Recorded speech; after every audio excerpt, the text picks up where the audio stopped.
Hi, this is Sarah Jane from Access Your True Nature with your next dose of how to return to trust and really return to that place of knowing that you have and always will have everything that you need. And I know that sounds impossible at times because we're rewarded to stay in our heads and not come back to our hearts, and our minds can be a weapon of mass destruction, or they can be a way to really attune back into our bodies and follow our body's natural impulse to take us towards the solutions and into this infinite truth of knowing exactly what we're here to do moment to moment, and really return to trust rather than always looking for things to fix and ways to distract ourselves from what we really need to focus on in our day-to-day lives and responsibilities in the seemingly insane asylum that we're all committed to and nobody knows it. And here's the thing that I see time and time again is that nature never doubts its nature. And an apple tree knows it's an apple tree. A buck knows that it's a buck. They never compare and go into, oh my gosh, am I being enough? Or am I going in the right direction? Or, am I going to be safe? They really know how to use that connection to the nature of all things, to know that everything has a feeding cycle, that life begins and life ends. And what I see time and time again with my clients is that our ego, the resistance of trust, the opposite of trust, the distrust, comes from this ego place where we're in fight, flight, freeze all the time, where we're resisting our very nature of interconnection, which creates the separation and the longing and the unfulfillment and the exhaustion, because we're living in our minds all the time. And my invitation to you is to stop creating problems that don't even exist. Connect with your body, connect with your heart. Spend time using mornings to write in your journal about all the concerns and the worries that you have. Identify them and then ask yourself, is it true? What is the worst case scenario? Is a game that I like to play with myself. What's the worst thing that could happen if this thing that I'm imagining comes into fruition? And also meditate on the things so that you can return to this place of trusting that things are going to take care of themselves in spite of your mind, in spite of your worst case scenario. And when we stop resisting, when we stop arguing with our minds and we use our minds to take us towards that attunement that is in our very nature, life will meet you there.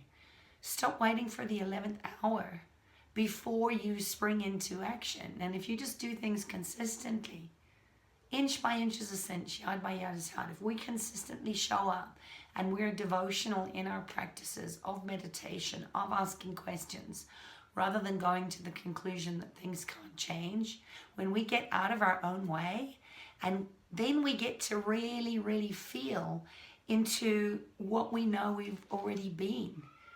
And we've just forgotten that we came into this world joyful.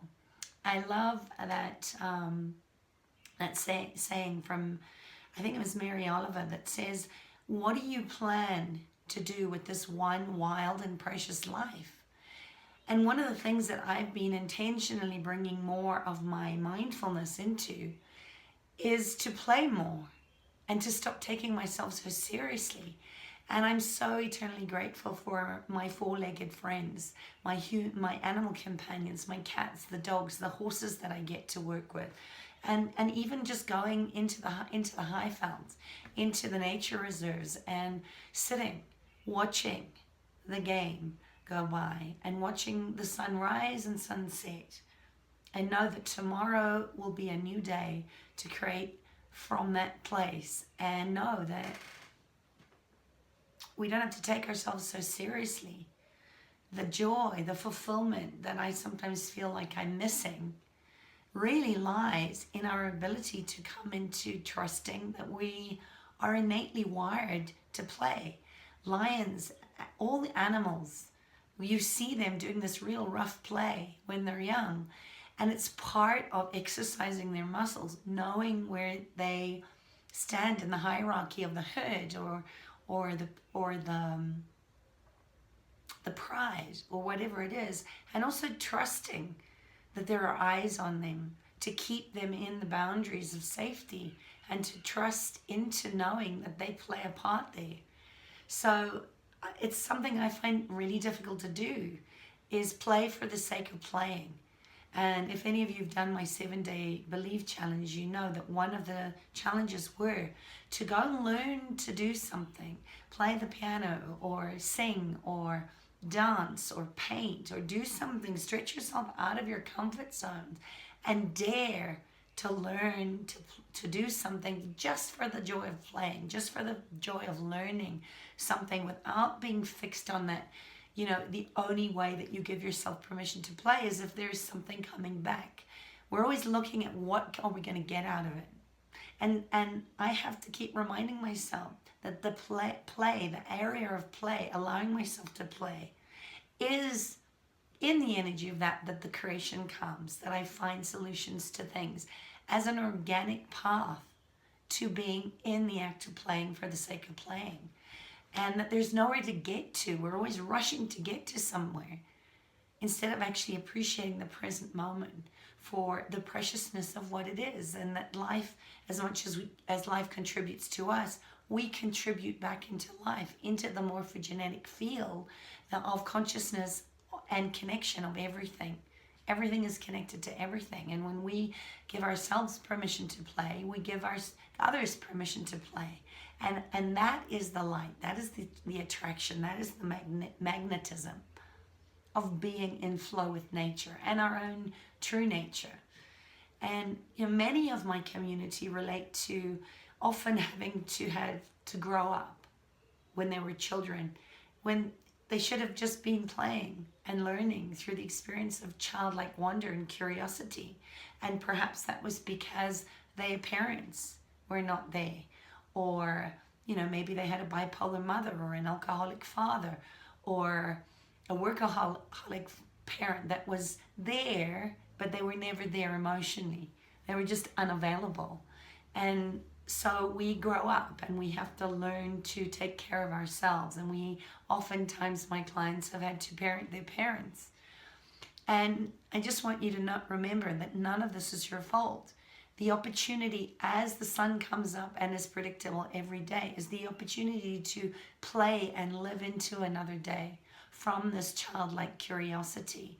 And as much as I say we need to spiritually grow up, we also need to allow the essence and the naivety and the playfulness of our child to show us how to grow up the parts of us that are perhaps emotionally immature, spiritually immature, or physically immature. And stop shutting down, stop going into the addiction or the spiritual bypass or the resistance to what is available for you. And I think as human beings, we're always yearning to know what's in the future, what lies ahead for us. And there is a certain amount of trepidation and dread, especially if you look at, you can't trust your government, you can't trust your economy, you can't trust your friends, you can't perhaps trust your community. But can you hold yourself in playing with that energy of trust, that you intrinsically can trust yourself and you can trust your body to lead you to what it is that you need, to a place of safety. We're always trying to force a certainty that whatever choice we make is the right choice. And we long for the security in so many forms. Whether it's job security or financial security, or relationship security, or political security. We're in a time when the shadow, the wolf in sheep's clothing, the Trumps and the Zumas of the world are showing us that it's a scary place to be. And we want to control what is not ours to control. And this way of thinking and living can generate an incredible amount of doubt and fear and lack and scarcity. And it's a place that that when we stop trying to resist, that we're anxious, that we want what we want, then we can acknowledge it and name it, and then find our way forward when things are not safe to create our own safety. And any type of doubt and fear often keeps us from being present to actually own and really use the gift of life, of our own creativity and our ability to be fully present to the realities and the wonder and the beauty of life. Life is so mysterious, and the future is always going to be uncertain. But the one thing that you can count on, the one thing that you can trust, is the certainty in where you are putting your attention. You know, one day we're all going to die.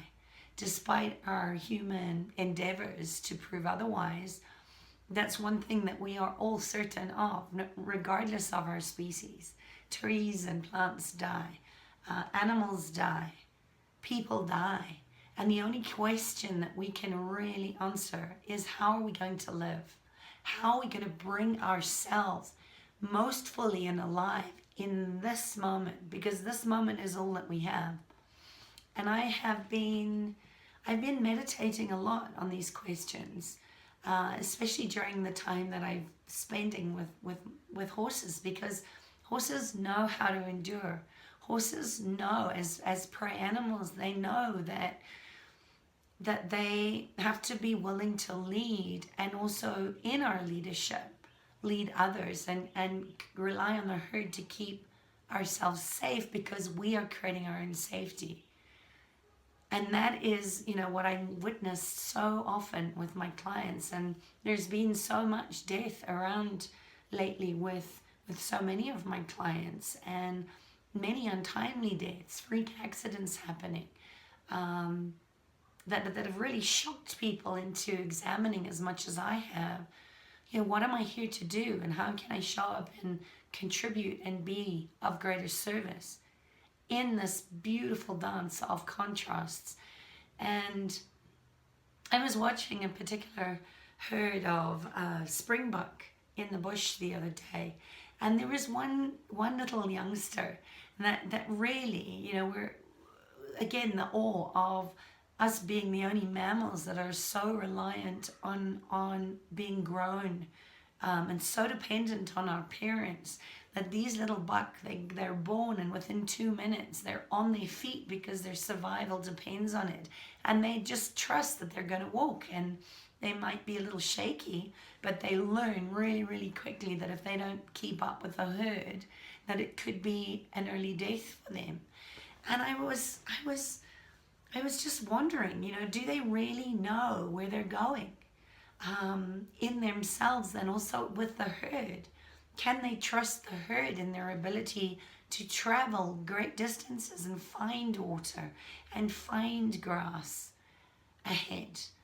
Or are they like us, overcome with worrying that a lion could be pouncing, crouching and ready to pounce, or a cheetah from any moment?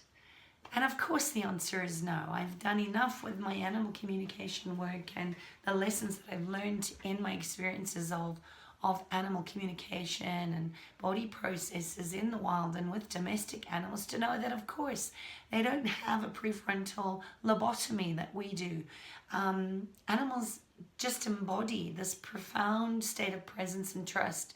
And the springboks, the prey animals, they move without question. The predators move without hesitation. They follow their own internal compass and the collective compass of the herd all the time. They rely on the wisdom of the older lionesses, or the older buck, or wildebeest, or the buffalo. You see this with the buffalo. There's just this innate sense of intuitive knowing that they've got this in any given moment. And they're using this intuition all the time, moment by moment, to really fully live with what they've been given. And if there is a predator, or if there is danger nearby, the morphogenetic resonance, you see it ripple through. Where one attention is, all the attention goes. And they are primed to use their adrenaline to run away from a threat, and also use the confusion that they can create with the herd scattering in all directions. And it makes my heart beat whenever you sort of see a lion that is in full chase, or a cheetah or a predator chasing an animal. There's this empathy, and there's also this hope that, oh my gosh, I hope it goes away. But there's also a knowing that in nature there is this contract and this beautiful dance between life continuing, that one animal will have a soul contract to be food, to feed another species. And in our human lives, there's so much to be learned from this way of being, just present in the moment, and not be on hyper vigilant all the time, where we're swimming in this toxic soup of cortisol that is really primed from irrational fear and worry that the threat is not real. And we can choose to indulge our illusions of security and certainty, or we can embrace this incredible mystery of existence and risk, really plunge headfirst into just experiencing the moment and the adventure of it, and the heartbreak and the grief and the love and the curiosity and the uncertainty and the full gamut of emotions, and the wide spectrum of pendulating between joy and immense grief and sorrow. And I want to ask you today, can you let yourself fully embrace this beautiful dance and the impermanence of wherever it is you might find yourself? Can you accept that this moment, as it is being given to you, is the moment of presence? And that is how we go from pain as our pathway forward, through the wisdom of growing through the growing pains. There's an exercise that I want to give you that's really helpful, and I find very helpful when my mind just won't let me sink into this place of trust. And I know many of you asked me about what I call surregoing.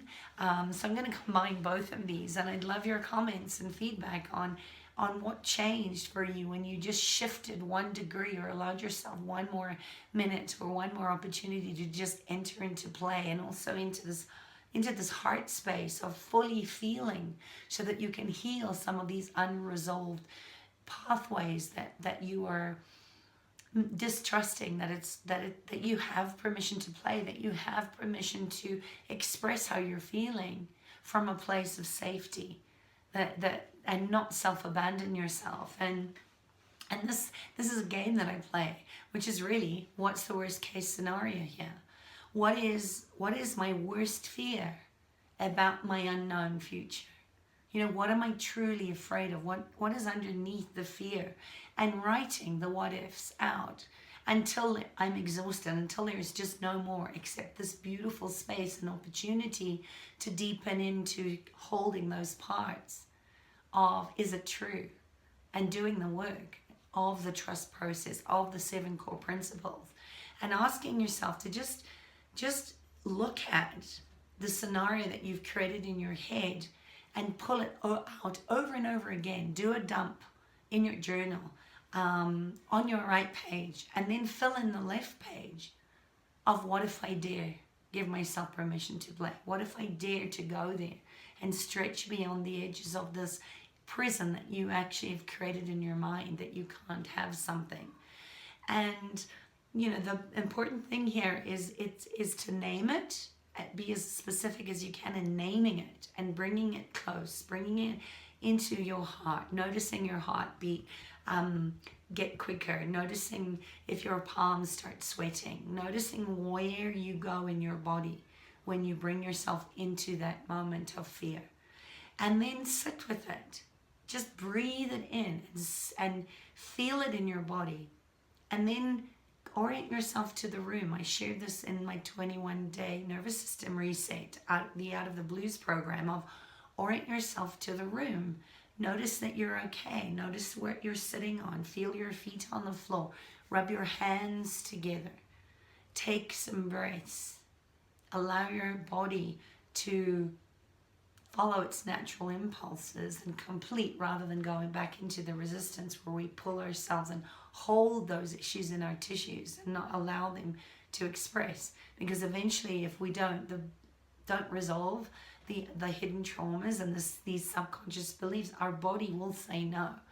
And we don't want you to get to the point where you're having a health crisis, or something awful happens before you take action.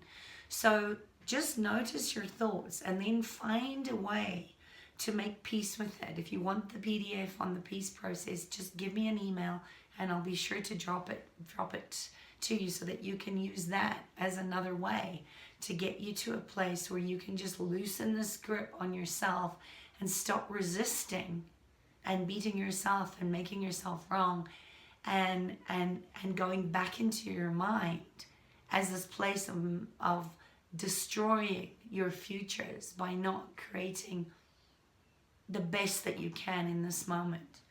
And just allow yourself to look at what is real for me now, what is true for me now, and how do I create a greater sense of purpose in the solutions that are going to present itself to find a way forward again. Because your animal body, your internal compass, is guiding you into the fullest expression of who you came here to be. It's ever evolving through you, and it's right here. All you have to do is access it and stay with it in that moment. Everything in this life is for you. Even the more so the things that we're resisting, the pain, the challenges, the hardships. They're there to grow us. It's part of our nature to grow through healthy tension, not into this place of shutting down. So what is your plan to do with your one wild and precious life? Allow your animal body, your horse body, your wild woman, your wise woman to guide you back into your heart and return to trust.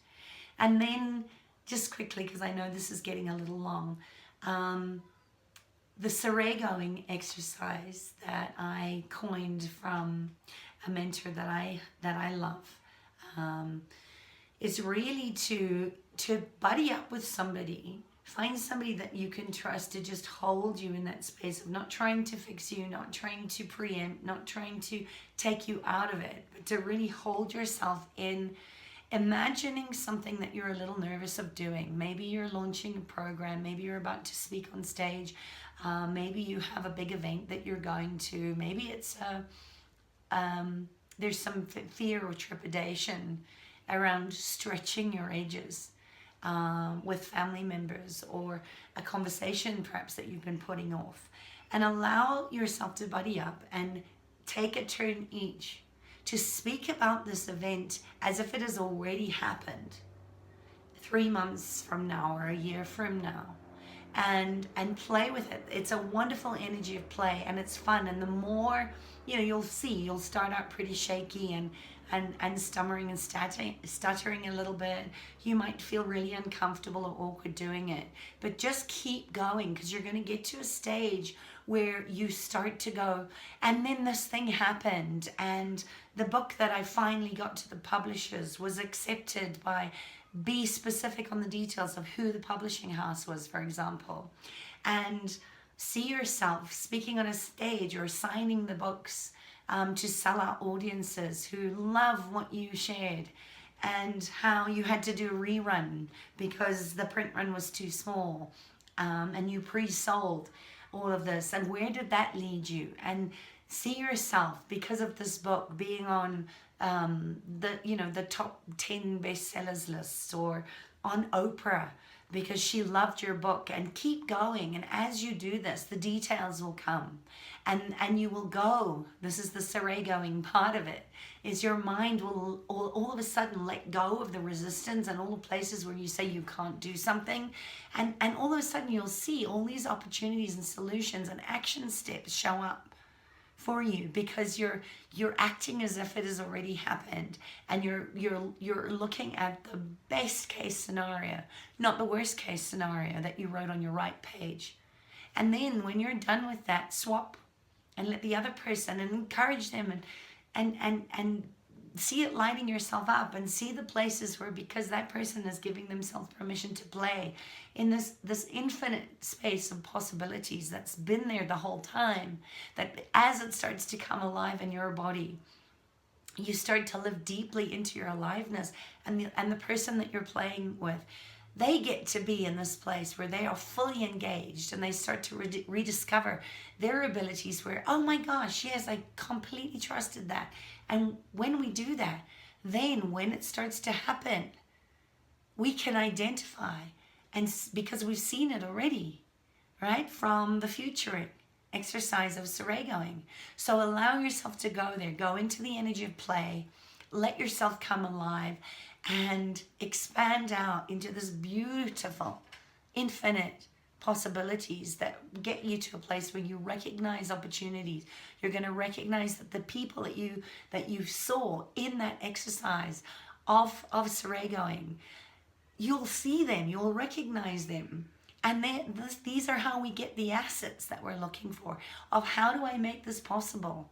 You'll get the solution to your own problems, and everything, when you get out of your own way and you allow all of these infinite possibilities and all of these resources to come to you, that you will stop resisting and you'll stop arguing with your mind, because you have the evidence in that exercise to go out there and know that your true nature is to stop doubting. It's to return to trust. It's your true nature. So go there, have fun. And if you're listening to this outside of my website, please go to accessyourtruenature.com. Sign up on my YouTube channel, where I give resources like this and little experiments and ways to expand into the joy of playing and living into your legacy of what you came here to do as only you can. So I look forward to your comments. Wherever you are, know that you're amazing. Trust that you have everything that you need, and go out there and create this beautiful positive ripple effect, because you are being the lighthouse for others to step into their light and be the best version of yourself that you came here to be.